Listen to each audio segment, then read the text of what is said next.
그래서 결국 이제 IDS 홀딩스 피해자들의 그 돈을 이제 먹은 김성훈이라는 피의자가 피고인이 결국은 징역 12년을 선고받았다고 하는데요. 왜 12년을 짧다고 하시는 것인지 알고 싶습니다.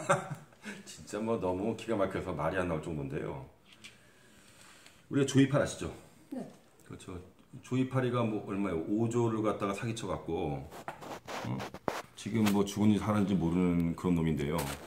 근데 실제적으로 조이팔 사건은 돌려막기 사기였어요.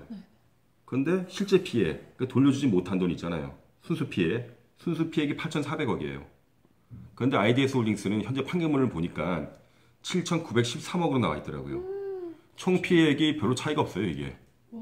그리고 또 우리 범죄 수익이라는 게 있어요. 범죄 수익은 뭐냐? 받은 돈에서 돌려준 돈을 뺀 거예요. 받은 돈에서 돌려준 돈을 뺀 걸 갖다 계산해 보니까 조이팔은 2,900억이 나와요. 근데 IDS 홀딩스는 무려 6,012억이 나옵니다. 오히려 범죄 수익은 2배예요.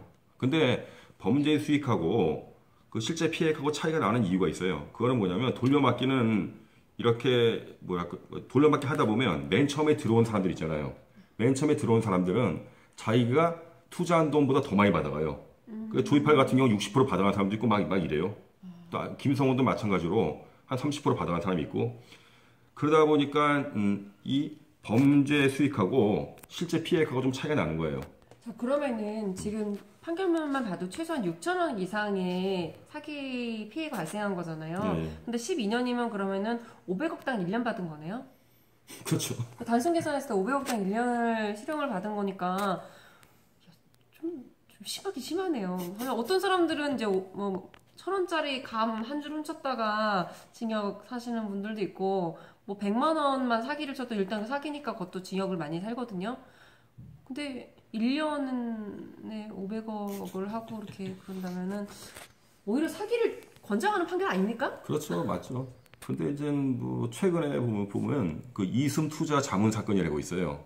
그게 그 최유정 변호사 이번에 법조 비리로 한 징역 최유정. 예, 그렇죠. 법조 비리 6년 받은 그 변호사 사건인데 그게 이런 거예요.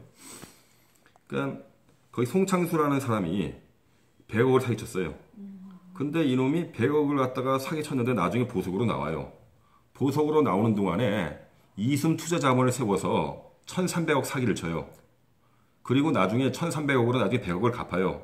그래서 나중에는 항소심에서는 그 집행유예로 석방됩니다. 물론 내가 갚았으니까. 예. 근데 그건 다행인 게 뭐냐? 그 송창수란 놈이 항소심에서 집행유예를 풀려나오는 바로 그날 검찰이 들이닥쳤어요. 들이닥쳐서 하는 얘기가 네가 보석 기간 중에 1,300억을 사기쳤다. 그 1,300억으로 널 체포한다 그래서 체포가 된 거예요. 그래서 나중에 송창수는 1,300억 사기에 대해서 징역 13년을 선고받아요.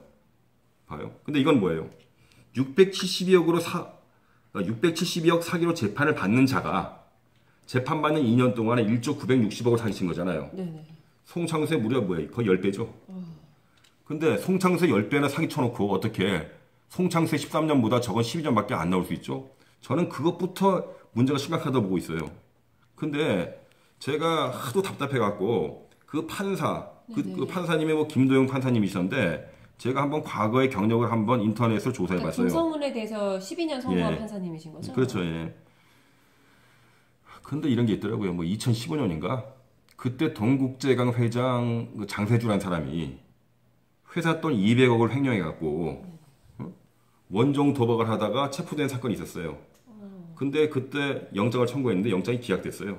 그 원종 도박은 다 구속 아니에요 원래? 그렇죠. 일단 200억 자체가만 해도 구속인데 200억 회사 돈 횡령해서 원종 도박을 했는데 영장이 기각된 거예요. 왜요? 근데 이게 웃기더라고요. 중간에 장세주라는 사람이 횡령한 돈 200억이잖아요. 그 중에서 한 100억 정도를 갖다가 영장 실질하는 그날 쏜 거예요. 뭐 갚았다 이거죠, 회사로. 근데 그렇다 하더라도 중간에 100억은 남아있잖아요. 네. 그렇죠. 100억만 하더라도 당연히 구속이죠, 그거는. 작은 돈이 아닌데. 그렇죠. 그 영장이 기각되니까 어떤 일이 있었냐면 검찰에서 진짜 엄청나게 화가 난 거예요. 그렇죠. 그때 검찰에서 브리핑을 했어요, 누가. 그 검찰 브리핑이 굉장히 아주 명언이더라고요. 이거예요. 이거죠. 유전무죄 그것이 아니고 유전불구속. 돈 있으면 구속되지 않는다. 그렇죠. 유전불구속이라는 말이 이 검사에 비해서 나온 얘기예요. 근데 그 사건의 담당 판사님께서 IDS 홀딩스 김성훈 1조 960억 사기를 갖다가 고작 12년 선고하신 분이죠. 참 안타까운 일입니다. 네. 그러면 다음에 또 우리 좋은 게 있으면 또 많이 시간 좀 내주시면 감사하겠습니다. 이상 이민석 변호사님과 인터뷰를 마치고요. 참 사실 사기라는 게 당해보지 않으면은 참 그게 얼마나 열받는 일인지 모르실 거예요. 예를 들어서 뭐 핸드폰 뭐 싸게 판다고 해서 10만 원, 20만 원, 뭐 몇십만 원 사기를 당해도 분노하는 게 사람이고 남들보다 몇만 원 비싸게 산 것도 사기라고 벌벌 떠는 게 사람인데 전 재산을 갖다 바쳤는데 만약에 그거를 잃었다. 정말 그거는 말로 할 수 없는 고통일 것입니다. 그래서 뭐 돌아가신 분들도 있고 이혼하는 일도 있었고 굉장히 큰 피해가 있다고 하는데요. 그분들의 피해가 빨리 회복될 수 있길 바랍니다. 감사합니다. 네, 감사합니다.